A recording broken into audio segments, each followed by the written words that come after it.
start without Marvin today.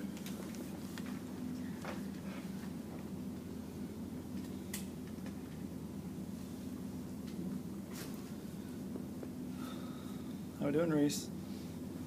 Doing great. Just waiting for the start. All right, good to go. I'm good.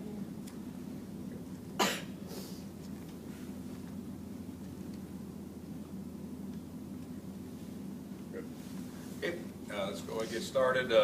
Now let's do one clarification to begin with, and the pronunciation of this week's opponent is the Coyotes. It's not the Coyotes. So I want to make sure that that's known from the get-go. I was listening to the radio driving in this morning, and the radio ad was the Coyotes. It's the Coyotes. So people from University of South Dakota take that very personal. They're the Yotes. Kind of like the bison or the bison. They're not the Bison. Yeah. The Bison. But you can call them anything you want. But opening it up for questions. Basically, this is, are they well balanced, or they do a lot more running than as they have the last few games? Yeah, no, their situation, they had a returning quarterback, very talented, was hurt in the Oregon game.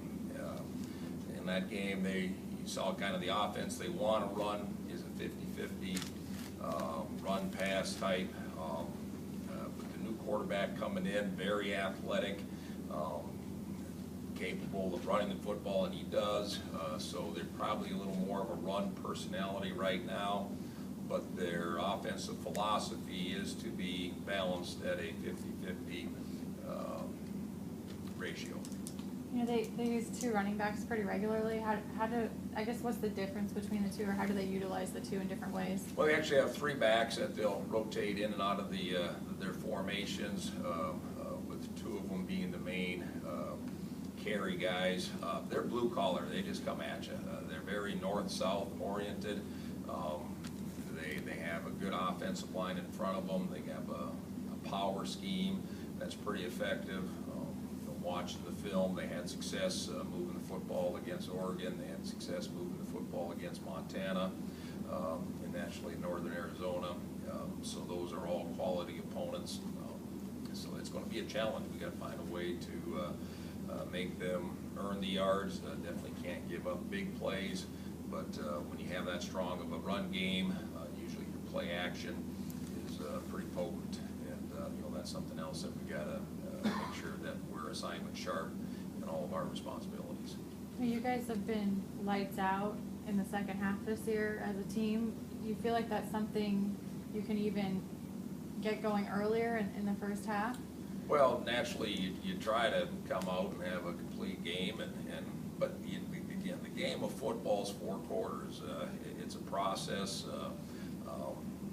There's nothing that's really distinguishing us as a second half team except the media, and it's just something that as you go through a game, you learn and you make adjustments, and that's what we're doing. How good is their offensive line, Dale? They have 3 guys that have started 20-some games. The guy one of their newbies was the offensive lineman of the week. What jumps out when you watch their offensive line? Well, as I said earlier, they're very physical. They can execute the schemes that they're looking to run. You look at them physically, their tackles are in that 6'7", 6'6" range. Their guards in that 6'5" range. Their centers at 6'3". So they look like a Division I college offensive line, and they run the schemes that those guys are pretty good at executing, and that's why they are capable of moving the ball. Do you have any thoughts on their defense? I was looking at the stats the other night. They only had 1 sack and 4 interceptions. Is that the teams that they played just have been running against them, or what is the deal on that? That seems rather low. Well, and again, early in the season, don't read into statistics too much. The one team they played, William and Penn, they did not complete a pass. So they were option football team. So, right. The numbers aren't going to be very friendly pass-wise when you get that. Northern Arizona was a team too that wanted to establish the run game. So when you're playing teams that are run-oriented, naturally numbers are going to be skewed, and a lot of the teams that they played were in that ball control type mode, like Montana even, and so, you know, they haven't been up against the high passing offenses yet that they'll see later in the season. Do they put a defense or a linebacker on the line of scrimmage and play a 4-3, or what do they play? No, they're a style-wise? 3-4 defense, Yeah. and in fact, their defensive coordinator, Jason Petrino, is a good friend of mine. We've known each other for a very long time. We've talked defense many times. In fact, his connections go all the way back to Carroll College, and they won all those national championships there running this type of 3-4 defense. So it's a good scheme they got. He knows it very well, and you know, it'll give some create some issues with our offense. How impressed have you been with Mark Iannotti, especially on third down? I mean he's completing 70% of his passes on third down. Well, third down is the key. You know, that's and you want your quarterback with the ability to move the chains. So, you know, with that statistic, you know, those are the numbers that you're looking for. That's what determines if you're having success at that position. And you know, Mark has done a good job under pressure. There's been several times where it's been 3rd and long and we were able to convert. That always hasn't been the situation, so, you know, hopefully those numbers will hold true and continue to have that type of success moving the chains. Has he been better than you expected him to be, or you guys had hoped? Again, not a fair question. We wouldn't have brought him here if we didn't Okay. think he was going to be good. So, you know, I've been pleased with his progress. Are your yards after the catch significantly better this year? Is that a stat that you have? I haven't even looked at that stat, so. Does it No. seem better? Well, again, we're looking at making plays now. The thing we were a little disappointed on last week's game against Western Illinois, and Western Illinois had a very good defense. Our explosive play number was low. We didn't have the number of explosive plays that we were looking for. Now that's run and pass, so you know, I'm more aware of that than I am the yards after catch type thing. Do you feel like you've scored on more of those plays, though, this year, Dale? What's that? You have a lot of explosive plays, 30, 40 yards. You get a first down. It seems like this year you've scored on a lot of those plays. Again, last week, we only scored on 5. Oh, we didn't score. I mean, it was 5 that all we had. We haven't scored on 1. So, you know, it's a week-by-week thing that I do feel we got playmakers. I do feel if we get the ball to them in open space where we have potential for big plays, and that's what we got to try to find are those combinations where you have a chance for a big play. With the Missouri Valley schedule and just, you know, how good the league is this year, I mean, do you feel like in a way it's kind of like a heavyweight boxing fight every week? Well, yeah, we've been prepared for this, so this isn't anything unexpected, and really the way the league's been the last, you know, several years, it's every game has been like this. It's just now I think the reputation of the league has really took off. I think the success of our non-conference schedule has really made the statement, but you know, as far as we're concerned, it's business as usual. Who's the next opponent, and we know we're going to be challenged, and we know it's going to be a battle. How much has your depth on defense helped you out in closing games out this year or making plays late? Well, I think we have good quality depth, especially up front. You know, our defensive line, you know, we're a very solid 2 deep and even going into the 3 deep category. So that's always good that you can keep the fresh horses in there and hopefully not get wore down. You know, our linebacker core, we've been banged up a little bit, but we've been able to, you know, play at least 2 deep in that area, and we've been able to rotate, you know, some good secondary players in there too. So, yeah, I don't think we've gotten to the point where a team has wore us down, which sometimes happens in the 4th quarter. It's just, you know, we just got to make sure that we stay healthy. When you look at your roster, you talked about after last year, you really trying to try to build a more complete team, or I'm sure you're looking for that every year, but do you look 5 games in, do you feel better about having a complete team? You look for the balance of the team, offense, defense, special teams. You look at the performance of your kickers and punters, your return guys, your defensive, players, your offensive numbers. So I'd say right now, we're a balanced team. I don't think there's one side of the ball or one element of the game that's carrying us. I think it's a team effort, and there's a good complement that's going on right now, I think, between the offense and defense and special teams, where all three elements are helping us achieve success. How different of a quarterback is Ionati in the second half compared to the first? I haven't even thought about that. I haven't even looked, at the numbers to, indicate, are we doing anything different with them? I think our run game is more effective, and I think when your run game is more effective, you're naturally going to be a better quarterback just because it opens up things for you. So there's probably more of a correlation there with the success of our run game in the second half as compared to just one individual. But do you feel his mindset changes in the second half? No, it's, again, this first half, second half thing, getting way blown out of proportion. It's just, it's a game. It's a start to finish type game, and you do, as you play the game, you get more comfortable in it. Things kind of develop for you in a way that it makes more sense. So, that's basically what I think is happening. What do you feel like Mikhail McCall brings to your running game that maybe differs from, what Malcolm does on a game-to-game basis? Well, they're two different type of running styles.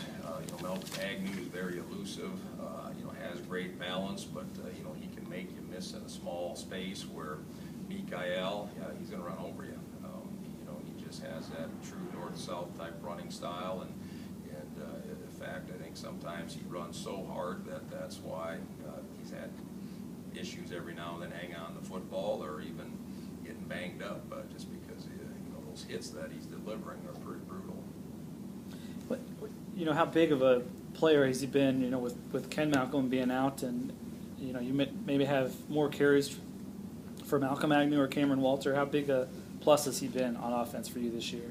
No, Mikhail's been a very good team player, and that was the message that we talked about, where we needed him to be a complete player, a team player, helping out wherever he can within the team concept, and he's done a very good job adapting to that. He's very active on special teams. He wants to be out on special teams performing, and I think that speaks volume too with his mindset. So, right now, Mikhail McCall's been a very good complement to our offense.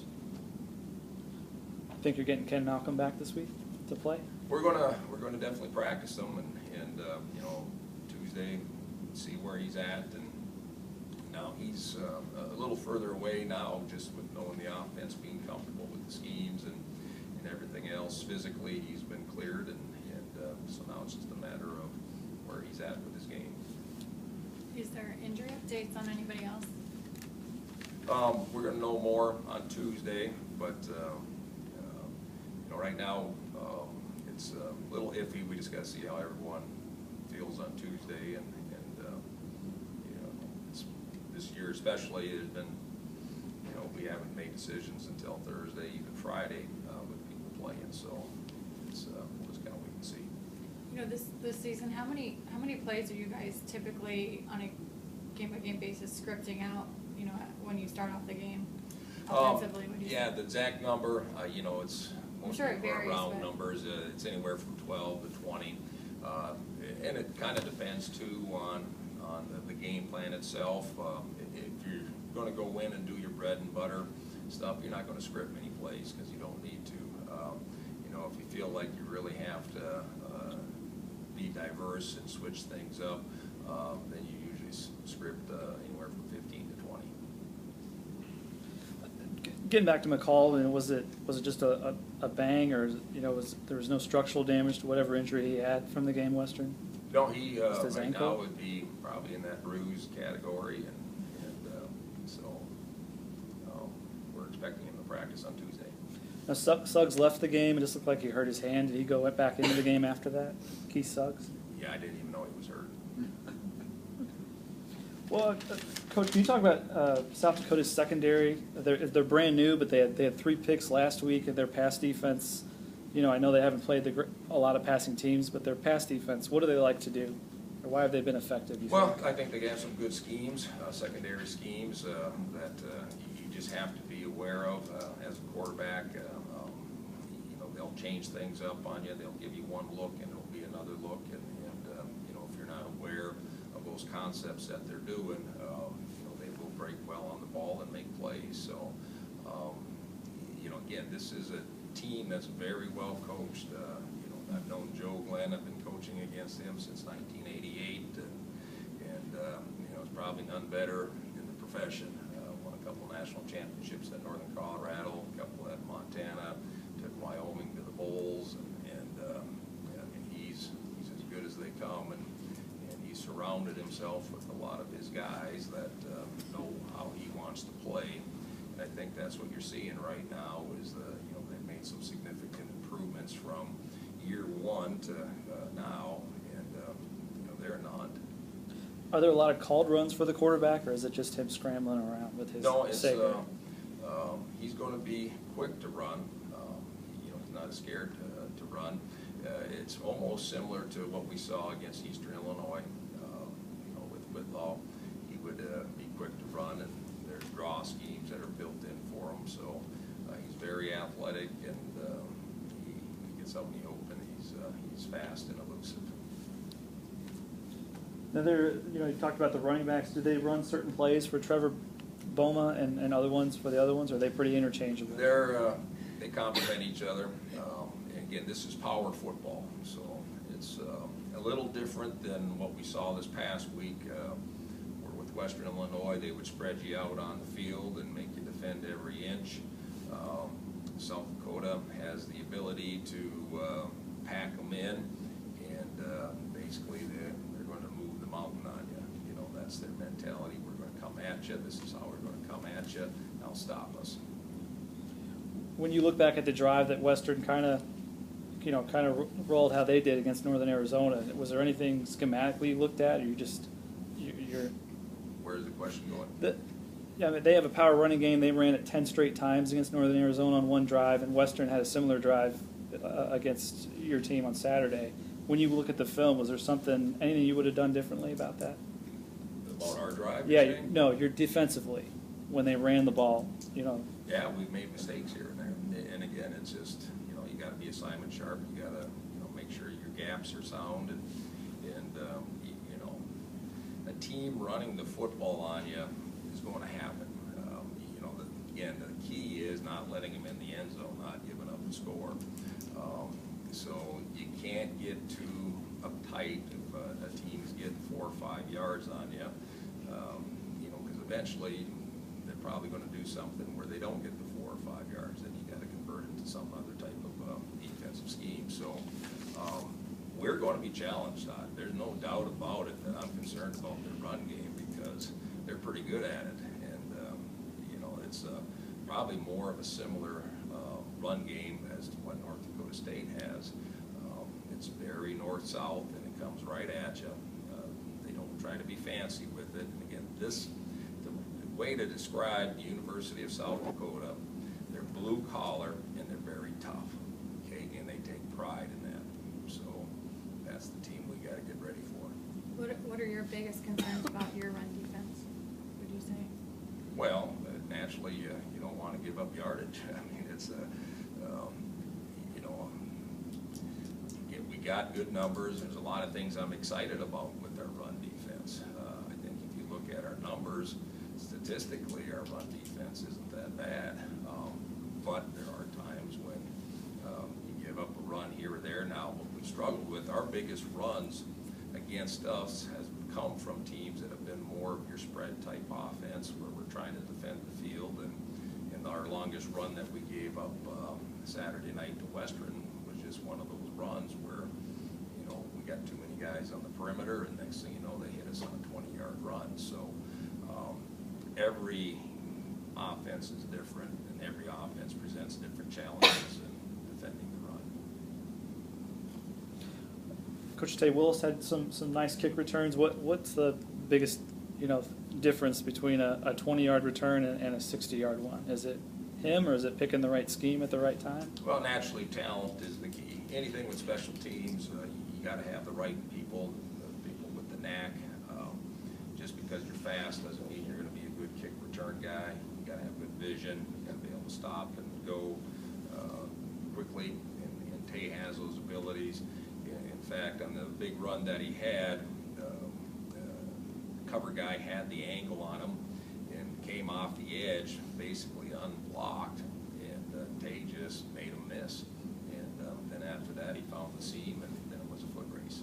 So, good return people just have the ability to see the field and accelerate fast. Does South Dakota do anything, different on kickoff returns that you've seen, No, they're coverage-wise?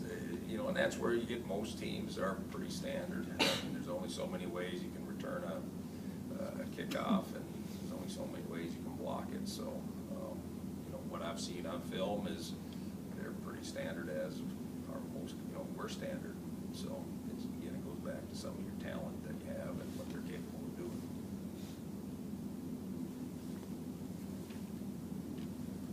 Anything else? All right. Thanks. Guys, have a good week.